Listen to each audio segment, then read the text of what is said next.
నా పేరు షేక్ హుమైన్ బాషా, గ్రామ వార్డు వాలంటరీ రాష్ట్ర అధ్యక్షుడిని.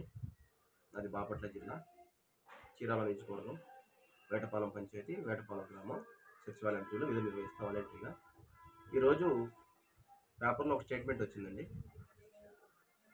గ్రామ సర్పంచ్ల అధ్యక్షులైనటువంటి రాజేంద్ర ప్రసాద్ గారు వాలంటరీ వ్యవస్థను రద్దు చేయమని చెప్పి ఈ స్టేట్మెంట్ చూసామండి. దీన్ని మేము తీవ్రంగా ఖండిస్తున్నాం.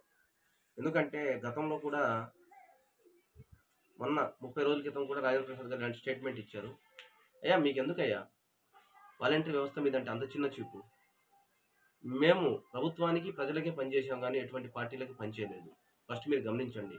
జగన్మోహన్ రెడ్డి ప్రభుత్వంలో మాకు ఉద్యోగాలు వచ్చినాయి కానీ జగన్మోహన్ రెడ్డి గారి పార్టీ మాకు ఉద్యోగాలు ఇవ్వాల, ప్రభుత్వం ఇచ్చింది.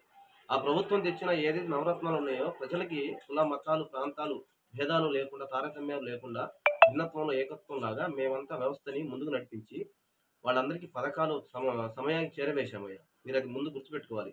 ప్రతిసారి వాలంటరీ వ్యవస్థ మీదే మీరు ఈ విధంగా చెప్పడం కరెక్ట్ కాదు. మీరు మాకు తండ్రి లాంటి వారు. మీరు ఆ పొజిషన్లో ఉండి మేము ఏ రోజన్నా ఫలానా వ్యవస్థను తీసేయమని చెప్పామా? ఇప్పుడు ఒక వ్యక్తి తప్పు చేస్తుంటే ఆ వ్యక్తికి క్రమశిక్షణ చర్యలు తీసుకోండి కావాలంటే. అంత పెద్ద వ్యవస్థ ఎక్కడ తప్పు చేసిందండి? ఆ వ్యవస్థ మీద అంత చిన్న చూపు ఎందుకు మీకు? ఈరోజు వాలంటరీ వ్యవస్థ అంటే 2,60,000 మంది కుటుంబాలు రోడ్డున పడతాయండి. ఒకసారి గుర్తుపెట్టుకోండి. ఈ 2,60,000 మంది ఇంటూ కుటుంబంలో నలుగురు, 4 అంటే దాదాపు ఎంత అండి? 10 లక్షల మంది రోడ్డు మీద పడతారు, ఆ కుటుంబం మొత్తం కలిపితే. ఈరోజు మా వ్యవస్థ మేము ఎవరిని తీసేయమని చెప్పడం కానీ, ఒకరిని కింద చూపు చూడమని మేము ఎక్కడా చెప్పట్లా. మేము ఒకటే అంటున్నాం, మా వ్యవస్థని పునరావృతం చేయండి, మమ్మల్ని కాపాడండి, మా ఉద్యోగాలు మాకు ఇవ్వండి అంటున్నామే కానీ మేము ఎవరి గురించి మేము మాట్లాడతలా.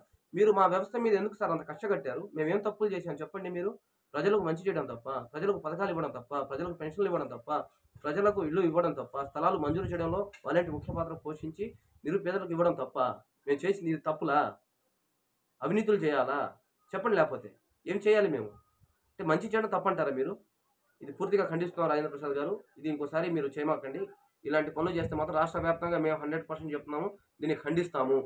ఉద్యమం చేయాల్సిన పరిస్థితి తీసుకురామాకండి. మేము ప్రభుత్వాన్ని సానుకూలంగా వేడుకుంటున్నాం, అయ్యా బాబు అమ్మ అని. మీరు ఆ విధంగా కాకుండా ఈ వాలంటరీ వ్యవస్థ మీద ఎవరైనా సరే చిన్న చూపు చూస్తే 100% ఉద్యమం చేస్తామని సభాముఖంగా తెలియజేసుకుంటున్నాం.